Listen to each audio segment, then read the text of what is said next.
Hi, this is Deborah Harris, and I'm bringing to you today a cash flow lever tip about volume and increasing the volume of your sales in your business.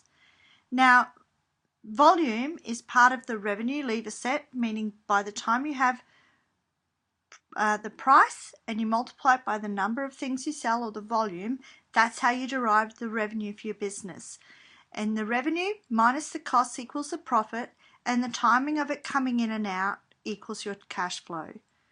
So here's my tip for today is when you want to increase your volume, identify 5 key funnels that will bring those sales in. So you find your most profitable product and you will identify 5 key funnels that are going to bring in those sales, and that's where you target your marketing efforts, in those key funnels that will bring in those sales. So this is a volume tip for a cash flow lever for how to maximize your cash flow in your business.